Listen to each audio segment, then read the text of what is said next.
Hello guys, let's discuss today's important topics. Before that, today, January 22, the UPSC notification 2025 has come. We have already made a detailed video on how to fill the form, what are the new changes, because the interface of the new form is excellent and it's like very user friendly and very easily you can upload everything. Okay, that and all in detail with screenshots I have explained, and the vacancies have reduced this time. So check it out, the video. Only after understanding the full process, then only fill the form. There is time till February 11th. So nearly 21 days are there, so don't hurry. 2-3 days take time to understand the full process, then fill your form. Okay, because today is the day which you waited for after 1 year of preparation, so fill it properly. Okay, so today the topics which you have to discuss, lot of topics are there, at least 9 topics are there. India France technology deals, India USA nuclear deals, India's Civil Liability for Nuclear Damage Act is one topic in under that. Then related to that, 2 static topics, the NPT and the NSG. And then maternal mortality and total fertility rate with respect to Kerala's case study we will discuss, National Turmeric Board, and then snake bites and anti venom. So if you see, this is no longer just an editorial video, it is a very detailed thing which is covering lot of national newspapers, lot of static part. So it's a current affair plus static, and like this 500 days we are going to give you notes. Okay, 500 days, each day 5 to 10 topics will be totally kind of 5,000 topics and videos. Okay, so these PDFs as a paid course we are giving at a very reasonable rate, just at 3,999 we are giving it for 2 years, that is for 500 days. Okay, starting from January 6th till May 2026, meaning till your 2026 prelims date, 500 days we are going to give you this. 6 days it's free. More than 6 days actually I have given in WhatsApp and all, at least 10 days I have given for free. So come and ask me in WhatsApp, get the free sample, and then decide whether you want to study from our this initiative of daily notes PDF. Okay, this is going to immensely help for all the exams, and the samples here also I have shown you some of the articles which came in the last week.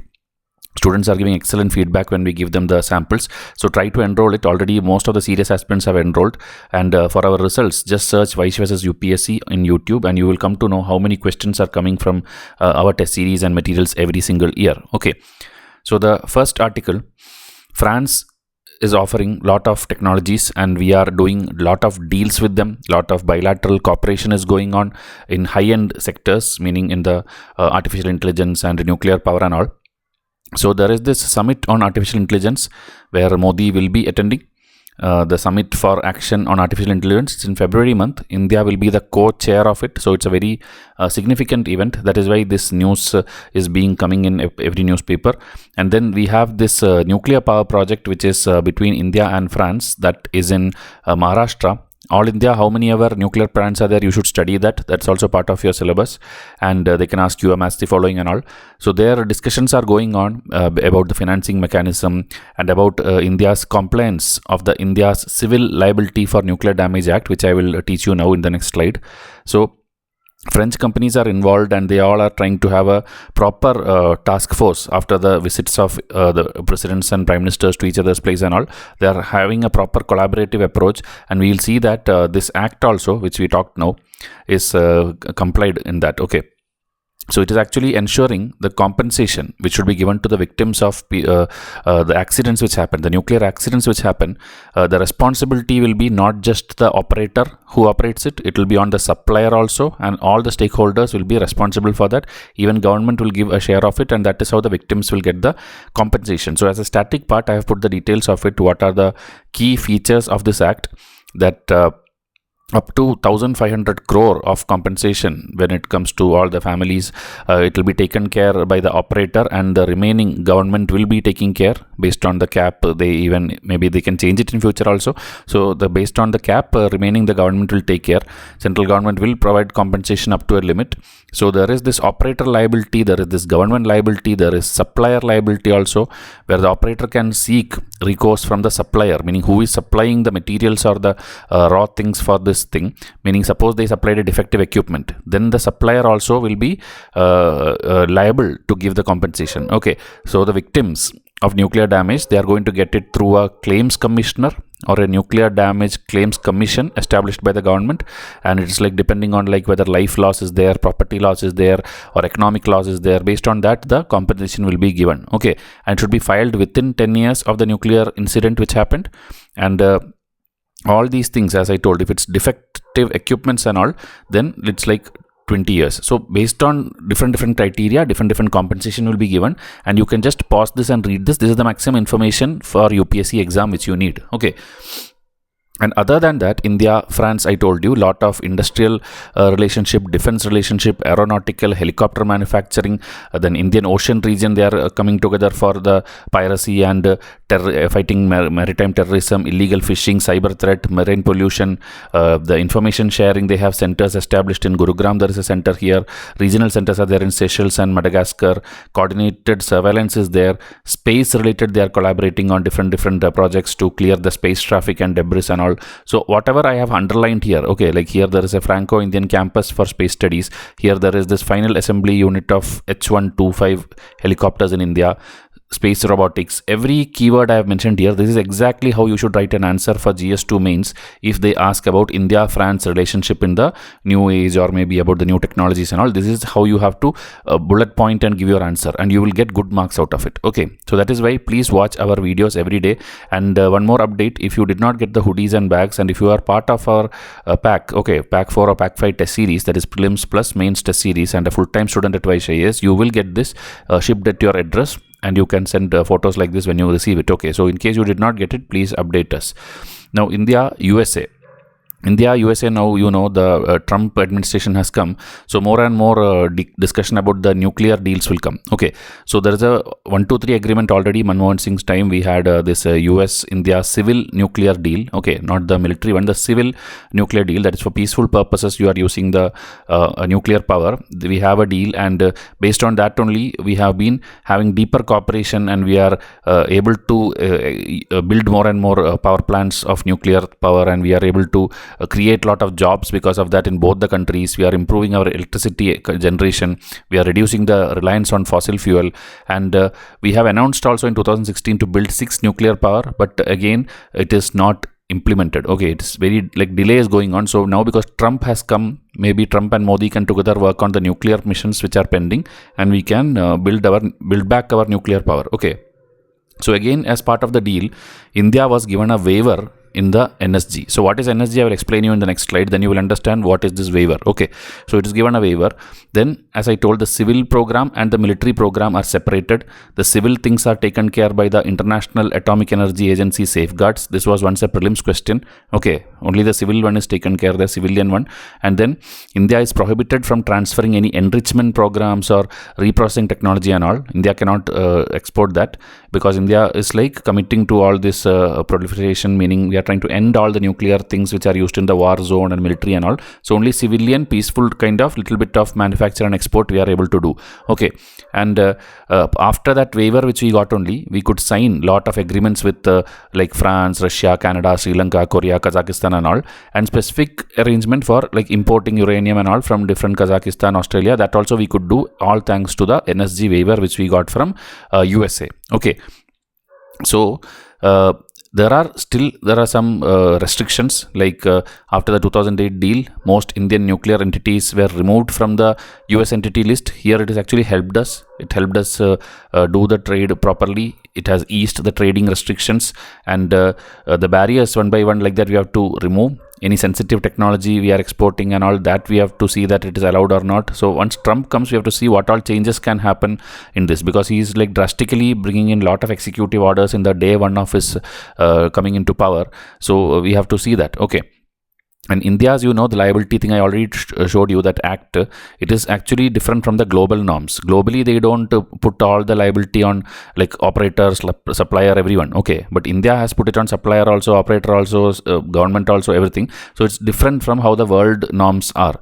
Okay, Russia has also accepted the liability risk mitigation which is there with India and all, and they are also building or coordinating in every uranium related thing or nuclear plant related thing. They are also coordinating. So that also, based on how Trump reacts, we'll see whether it continues or there will be any problem. Another big problem which India faces is the cost concern. Okay, because building nuclear plants is a very, very cost rich program, and that is why you have to have proper assurance from not only technology wise, the cost wise also, the countries which comes and like USA and all, they have to support and participate. Only then we can implement it. Okay, the collaboration between both the governments and companies are needed so that we can unlock the full potential of the deal, and then we can get gain in the defense and technology sectors, especially the nuclear power. Okay, now this NSG and NPT static part, I will tell you important points of every kind of point which they can ask in prelims. So first we will see NPT. Okay, so NPT is Non Proliferation Treaty, signed on July 1, 1968 and came into force in 1970. Okay, its main aim is to prevent the spread of nuclear weapons, promote the peaceful use of energy, and achieve nuclear disarmament. So as of now, around 191 countries, that means almost every country is part of NPT, but India is not part of it. Pakistan is not part of it. Israel also is not part of it. And North Korea, who was part, withdrew in 2003. Okay, the main reason is because this treaty gives extra powers or ultimate powers to those 5 countries. Okay, that is the USA, Russia, China, France and UK, who already have nuclear power and nuclear bombs and all. It's like they can have nuclear power. Remaining, none of them should have any nuclear bomb or nuclear missile. That is the concept of NPT. That is why India don't want to happen. India don't want that. India want their own, because for their Pakistan, China neighbors are there. They don't want that. That is why they also tested their nuclear power and nuclear bomb and all, and we also have nuclear power now. So NPT is something which India don't support, because the main pillars of it is non-proliferation, peaceful use, disarmament. These are all good things only, but still these 5 countries continuing to have nuclear power, but others should not have. That logic is not correct. Okay, so again, these non-nuclear weapon states and all, they must, as I told, accept the IAE safeguards, that is used only for peaceful things and civilian purposes. And in 1995, this treaty was extended indefinitely in a conference when they all met together. And then because of that, many of the countries have not have any nuclear zones and all. Like Latin America, they had a treaty of Tlatelolco in which they told Tlatelolco, in which they told that they are not going to have nuclear weapons. Okay, but again, as I told, it is like discriminatory, because some of the people have nuclear power and others don't have, and also it's like very slowly nuclear free zones are happening. So there is a dissatisfaction among those 190 countries, like they are regretting that why did we sign this. Okay, and India always criticizes it and refuses to sign, because India generally itself is like very peaceful country. They will not use nuclear bomb on anyone unless they are being attacked and all.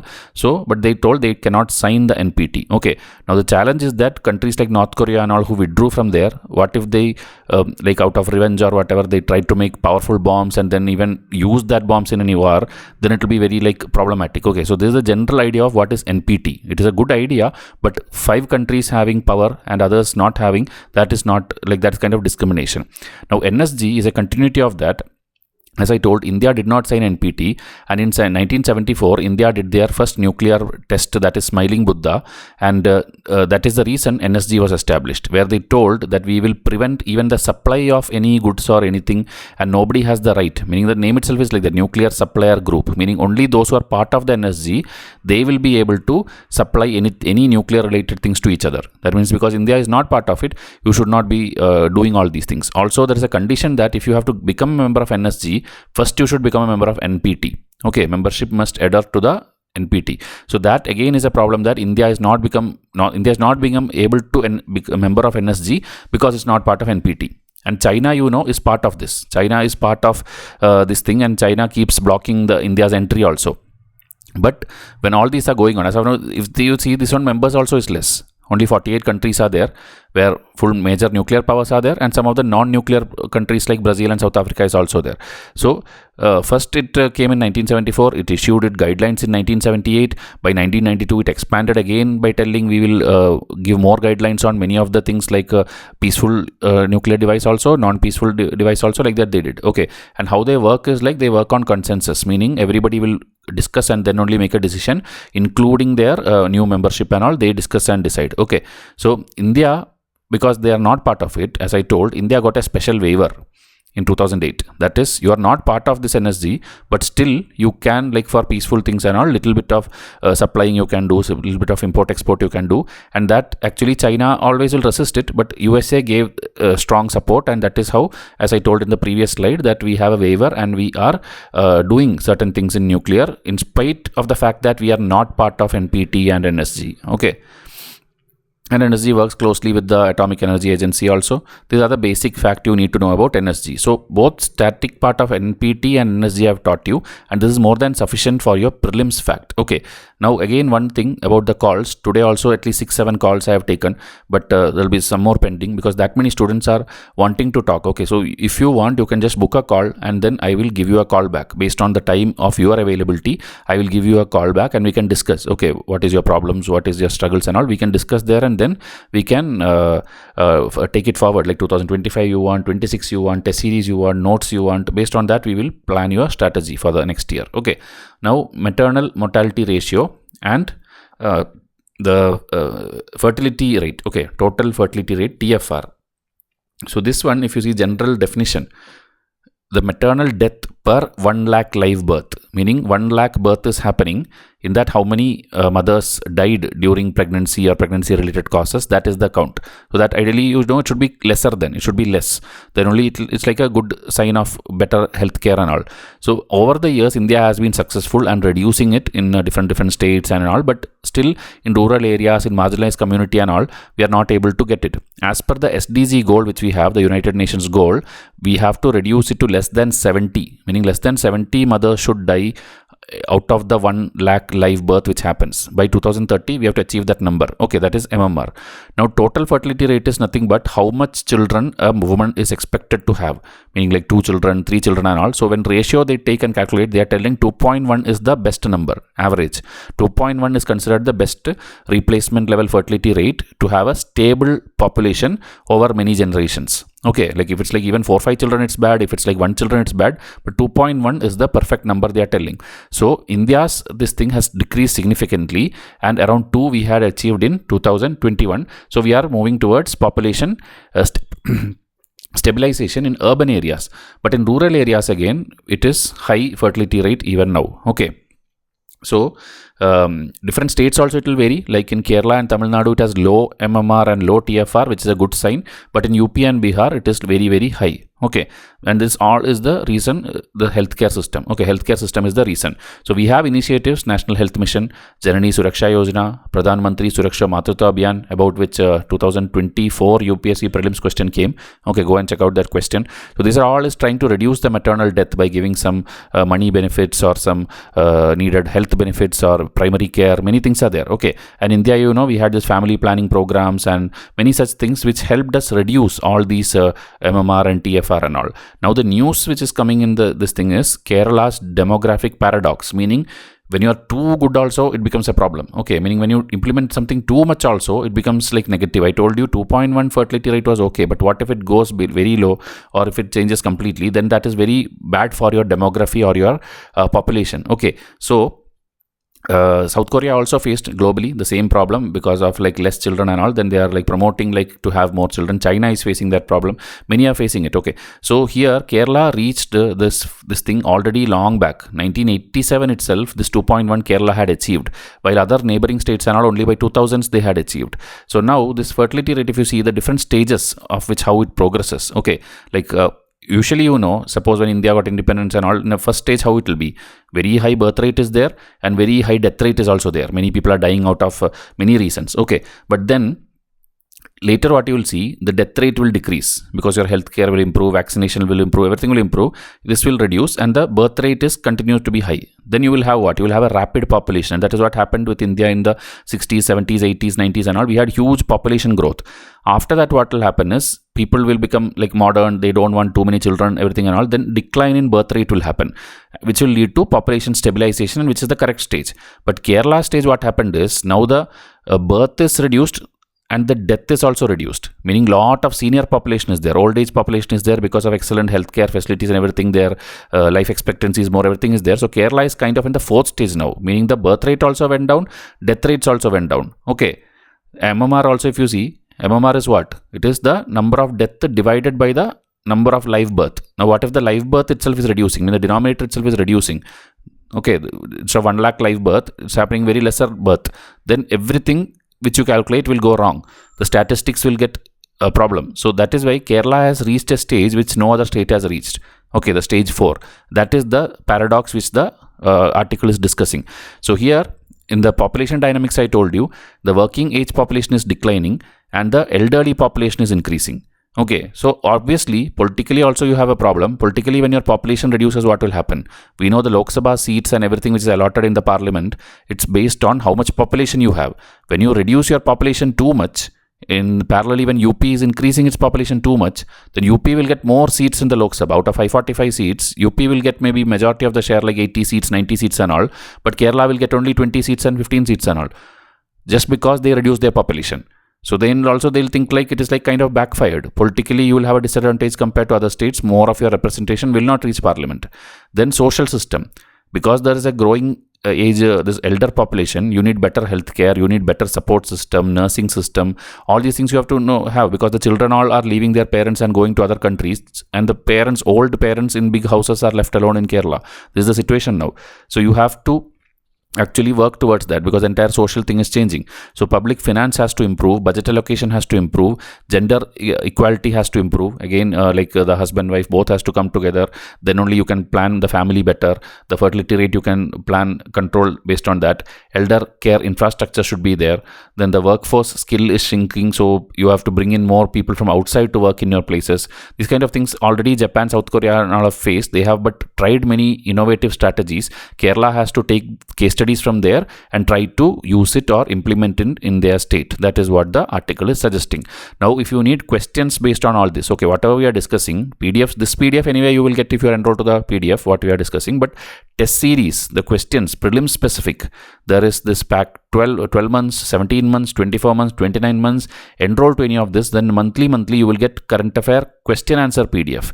Okay, and so if you have these two enrollments, one is your daily notes PDF, one is the test PDF, you are going to easily clear any exam which you give. Okay, because we are covering almost everything from every national newspaper and every possible books. Okay. So try to contact in WhatsApp and enroll to both of them today itself. Now, National Turmeric Board, very, very important board. Okay, so in India, I'll first show you one chart which I prepared. These are the different boards in India about which prelims question came very recently. In 2022 or 23 prelims, I think, they asked a question on Tea Board of India.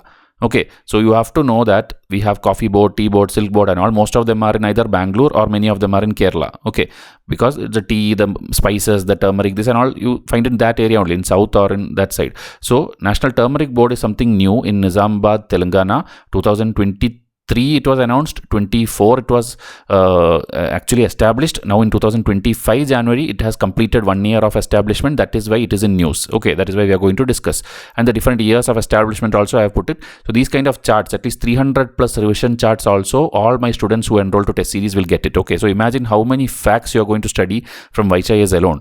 Okay, so now coming to the news here, as I told, 2023 October 5 they announced it. 2024 Sankranti January they inaugurated it, and now 25 January officially it is like started working, you can tell, with the headquarters in Nizamabad. Okay, the aim of the board is to boost the turmeric export, promote research and development, enhance all the value addition in turmeric products, and reason being India is already contributing 70% of the global turmeric production. Okay, mainly in our south states and that side and all, we have this, making Telangana itself is a significant contributor. Okay, 1.62 lakh tons of turmeric were exported in last year alone. Okay, so it's a huge revenue source also. We have a body called Swadeshi Jagran Manch, which actually from 2006 was telling we need a turmeric board, and 2007 they had a temporary turmeric research station first established, and now finally center has made the National Turmeric Board. Okay, and also farmers are even asking for minimum support price and better go downs, better cold storage, better research and development centers, funding, everything they are demanding. So we'll come to see in the coming days that whether any more development happens in Telangana. Okay, now this board itself is a big victory for the Telangana farmers because it's a major state which produces it, and also we are exporting to countries and across states like Telangana, Maharashtra, Tamil Nadu, Andhra and all. We are all doing lot of research, development, value addition, and now we are trying to tap the global market. Okay, global market, we have to make huge revenue from turmeric alone, and that is why if you take the stats also for your exam sake, the 2023-24 itself, 3 lakh hectares of cultivated area, this much tons of production, this much exports, all this in your exam, if you use, the examiner will get impressed. Okay, they will give you extra marks for all these points. And political wise, if you see, The BJP leader announced it like we will do it, even signed a bond that I will definitely do it when come to power, and that is how Modi announced in 23. The notification came, and finally it is in 25 started working. Okay, so the poll promise, whatever they did, they have given it. So these things, okay, whatever you see here is solved one of the issue, but again, as I told, farmers are asking for minimum support price because the price also keeps varying. Current price is 10,000 per quintal. Earlier it was 15,000 to 18,000 per quintal. So the infrastructure, the building, the R&D, the cold storage, then whatever research center is already there that they want to bring under the National Turmeric Board, and proper budget has to be allocated. The support has to be given to all the farmers for ensuring that turmeric brings out that much revenue. Okay, and the price should have been like stable. That is why they are asking for MSP, and build a proper global competitiveness. Okay, that is why we need proper governance to come and transform the lives of these farmers and set an example for all the crop specific boards in India. If one board is improved, remaining other boards also will automatically improve. Okay, so that is the whole idea. Now snake bites. Okay, one article, a very detailed article I saw in one of the newspapers. So here, snake bites in India. India is actually called the snake bite capital of the world because 58,000 deaths annually is happening there, and not only death, there are permanent disabilities also happening. Okay, so major snakes, because of the major death, which causes the four things. Okay, Indian cobra, this common crate, Russell's viper, saw-scaled viper. Okay, and this existing polyvalent anti-venom in India are developed using venom from these species, meaning whenever a snake bite happens, you have to put with the venom only we have made a medicine kind of thing which is called anti-venom. Okay, so when you use that, then maybe that person can be saved. So, but they are mostly using these four snakes venom to make that anti-venom. Okay, but there are other venomous snakes also, like king cobra and this, wherever you see, okay, viper, cobra, whatever names you see, all these other things, but these are not covered under the anti-venom which we have as of now. That is why effectively we cannot treat every kind of snake bite. Okay, anti-venom are medicines made by extracting venom and injecting small dose into animals, meaning first it will put to animals, then they will extract it again, then they will purify it for human use. That is the process. So it will neutralize all the venom toxin. Venom means poison. Okay, so in India, in Tamil Nadu, there is this Irula tribe who is very skilled in snake catching. Okay, in some of the movies also it is shown. So they are very skilled in this. So now we have a lot of challenges. As I told, these things only from 4 snakes we have made. Then rural areas, we don't have the proper healthcare systems or storage. We don't have cold storage to shift it or transport it different places, and the production cost is very high. Then there are so many superstitions in villages and all that. They don't believe in using that kind of medicine for snake bite. They have their own prayers and their own rituals they have. So all these are delaying or causing lot people to die every year. Okay, now there are many studies and many modern things going on, like instead of using the snake venom, we can lab itself generate anti-venoms. Okay, through DNA technology. There are studies by this Nobel Prize winner David Becker. That and all is being used. Then there is this research by Karthik in Indian Institute of Science, because he is trying to study based on geography, meaning different places will have different type of snakes. So different type of snakes will need different types of anti-venom based on the region. So specified, tailored, specific, like that way he is trying to make the anti-venom. Okay, so this portable kits they are trying, diagnostic tools they are trying. Rural areas should not get disproportionately affected. Monsoon season, snake bite increases. So, and in urban areas also, the garbage management, urban flooding and all is causing snakes to again come more and more in interaction with humans. So India, 300 species of snakes are there, in which 60 of them are very highly poisonous, highly toxic. So we have to speed up our research and all. We have to improve our infrastructure for all these things. We have to give public awareness and education to people to come out of all the superstitions and all. Invest more and more in R&D, and the government has to involve too much. Okay, so this is the overall article, and again for UPSC I have made the skeleton here as always. So India's snake bite burden you have to first tell, then the big 4 species and related snake names you have to tell, anti-venom and its production you have to tell, mentioning about Irula tribe and all, the new innovation you have to bring with examples, and then the government. This is how your answer should structure, skeleton. Okay, this way if I teach you for 500 days, imagine how good you will be an aspirant. So try to enroll to these PDFs. Daily basis is just 3999, and I'm giving installment also for this, and I want maximum serious aspirant to enroll to this, because initially we planned the price of 9999. Then I thought like everyone cannot afford or everyone will not enroll. I want everyone to study for 500 days from my PDF and see the difference. Whatever exam you give, UPSC state exam and all, you are going to clear. And on top of the notes, if you enroll to test series, then it's like double bonus and you are definitely going to clear. Okay, because that many questions, each test having 100 questions, and like that, imagine 100 tests. So 100 test into 100, you can get 10,000 MCQs, and timetable base also. If it is 2026 means you will get 500-day study timetable. In between we'll keep giving you test. Prelims test is there, 25 mains test is there. Mains test has evaluation also. So like that, if you study with this timetable which I give you on day one when you enroll, you are going to like hugely benefit. Okay, so two things you have to enroll. One is test series, one is daily notes. These two together is going to change your preparation strategy and you are easily going to clear. Okay, installments are there, discounts are there, offers are there, everything. Come and ask me in WhatsApp, and I hope more and more serious aspirants join tomorrow also. Daily basis, at least 6 to 10 students are joining. Tomorrow, I hope it is one of you. Okay, so I'll wind up this video. Thank you and have a nice day.